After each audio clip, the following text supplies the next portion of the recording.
Hello,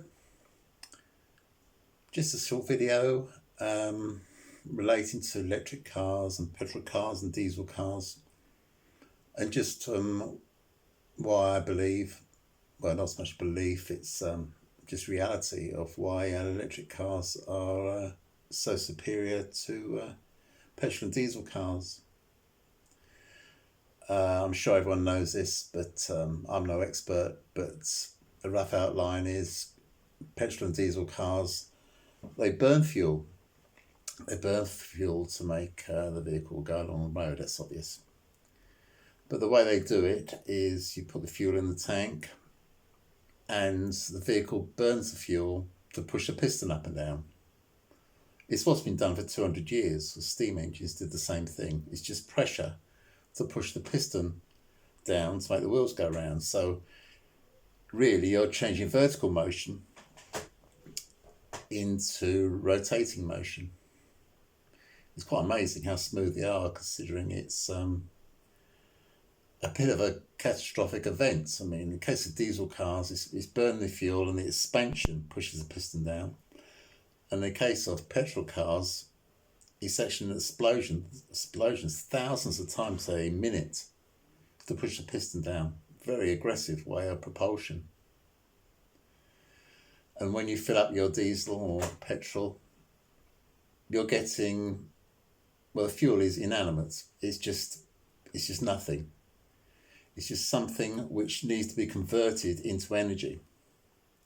So the engine converts it into energy by burning the fuel, sucking in air, mixing it with the fuel, burning up. And anything that's left over, which is most of it, is thrown out the exhaust pipe. Petrol and diesel cars are only about 35% efficient. So really, you only get a third of whatever it's doing. You're going to get a third out of that fuel you put in is pushing you down the road. All the rest of it is just thrown away in heat, thrown away in friction, just general inefficiency. Now electric cars, they're 90% efficient because one thing, they make the batteries waste some heat, but it's small. Anything that's warm, anything that gets hot is a waste of heat. And heat is energy. So that's what you don't want. If it gets hot, you're wasting your energy. If you touch a light bulb, you've got the wrong light bulb if it's hot. Because these days, light bulbs are getting colder and colder as they're more and more efficient. So it's the same with vehicles, really. That if it's making heat, it's wasting your power because you don't want that heat. With batteries, it's a whole different kettle of fish, really, because the battery is the power. It's not making power, it is the power. And by switching it on, just like you would your tumble dryer or a washing machine or a hairdryer, it's really the same effect. It's the same type of motor that is powering your electric car. And it's linear. Pistons aren't going up and down. All it is I'm not too technical, but it's coils and magnets, and the battery makes the system, the bits inside it, I told you I'm not very technical, they repel each other with great force, and that's what that's what makes the vehicle go along the road. Completely clean. Now, always people say, well, it's not completely clean because you get electricity from the grid and the grid's dirty. Well, the grid being dirty, that's, as an electric car driver, that's not your problem. You've done your bits, you've got your vehicle which doesn't pour poison out from the exhaust pipe. So you've done your end of the deal. If you've got a factory, like say in the more backward countries, they actually burn coal and oils make power.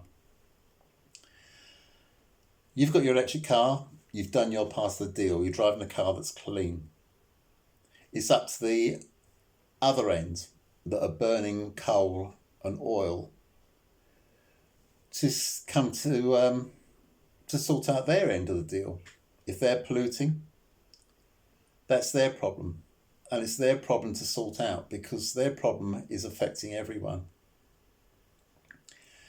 But when you've got people in power who say, ignorant people who say things like, I know all about wind, morons like that, but they are in power, you're battling against things, especially when you get responses on YouTube talking against electric vehicles, talking about against clean air. It's almost like they're saying, we want dirty air.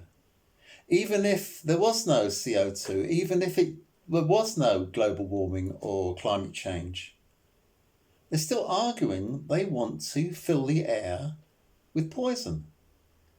And they're forceful about it. They think, we want dirty air. We want our children to breathe dirty air. It's the most weird argument. Why on earth are you arguing for this? But it's a fact. People are arguing. And they are arguing to pollute the air. Can't make it out. Very strange. So it's a whole different thing about fuel, oil and petrol and diesel. Because I say that is converted into energy by an engine which has been around for 200 years. It's time we changed because batteries have enabled us to make a vehicle which can be electric. And this has only happened in the past 10, 15 years. I know we've had electric vehicles for many, many decades, but they're running on lead acid battery. And there's still lead acid batteries vehicles today, like forklifts and things like that.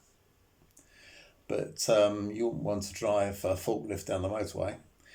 So, but it's really since the advancement of batteries, because batteries are everything. And they're getting better and better. In a way, it's a bit like mobile phones. When mobile phones first came out, they were a brick. Huge, because the batteries, all batteries, you need that sort of battery to produce enough power. But now, well, obviously everyone knows what a mobile phone is, and the battery is tiny. And that's the same sort of efficiency which has gone from a lead acid battery in the forklift to the lithium batteries which are in the modern electric car and in the modern electric lawnmower or electric drill. Everything's going over to batteries. In fact, one day, houses, especially in the hot sunny areas, won't need to be on the grid at all because they'll have solar powers on the roof. And unlike some people say, oh, we've got no wind. The wind goes away, the lights go out when the wind goes. I mean, who do you think I'm talking about when it's stupid things like that? There's no wind or the lights go out. Well, it's obvious. What the houses will be made with solar panel roofs, especially in sunny areas, and batteries in the garage or batteries somewhere. But obviously not lead acid batteries. They'd be the type of battery that's powering your electric vehicle, your lithium battery. So you won't even notice the slightest difference because the sun will make the power, will charge the batteries, and during the nights you get the power from the batteries. It's pretty easy peasy. I mean, Elon Musk did powered a town in Australia with tens of thousands of people. And it's powering the whole town just by solar panels and batteries. So much more efficient. No, it's totally clean. It's the way to go, but still there's plenty of people battling against it, which is a mystery. There might got to be some kind of motive behind it. Well, maybe all companies, they've got a motive behind it. They're a bit like the tobacco companies, because it's not that long ago when tobacco companies were advertising cigarettes being good for you. They knew damn well the cigarettes are bad for you, but anything for a quick buck. So smoking is good for you. But that's the way things are. Money first. Anyway, that's my moan for today. I haven't said much about my lovely Tesla. And the weather outside is chucking it down with rain. And we've got flooding here in the UK, but of course there's nothing to do with global climate change, of course, because why would it? Why would it? Anyway, That's my rant for today. I'm going now. Thanks for listening. If you liked what I've said, I'll say you liked it. And if you don't like it, don't say anything. That'd be good. Anyway, thanks again. Cheerio.